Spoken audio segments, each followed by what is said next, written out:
Okay, so we're going to do some soft tissue work for the mid-back and posterior shoulder that we can use with a lacrosse ball. You can use a tennis ball. There are multiple kinds of devices and tools that you can use.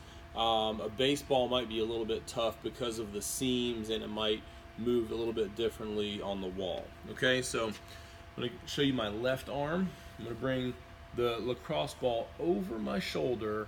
I'm going to go back against the wall. Now it's sitting low against the edge of my shoulder blade. I'm going to pull this arm across, being sure not to hike the shoulder, okay? I've got my butt off the wall, my feet out in front a little bit.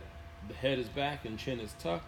And all we're going to do is just gently roll up and down against the inside edge of the shoulder blade.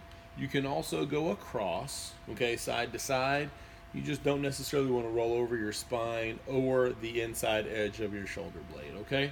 You might find some areas that don't feel great in there. You can kind of pause on one of those areas, keeping the head back and chin tucked. You can also do some head turns to get a little bit of motion on that tissue, okay? You want to do both sides on that one. The next thing we're going to do, I'll show you from the right side. We're going to hit the back part of the posterior cuff, okay? So we're going to be here, and we're not really going to roll a whole lot on this, okay? We're going to try to find a spot right on the flat side of the back surface of the shoulder blade, and we're just going to kind of move around a little bit, and you might find that you get a little bit of sensation going down the shoulder and the arm. That's when you're in the right place, and all we'll do is add a little bit of rotation now to the arm.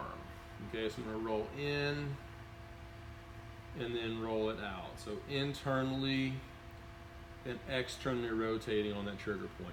You don't want to roll like this because you're not going to hit the areas that we really need to. Okay, so I like about 10 in each position. It might be about 30 seconds. Again, if you hit some trigger points that really need a little bit of extra attention, be sure you do that, spend some time, and make sure that you can breathe in those positions.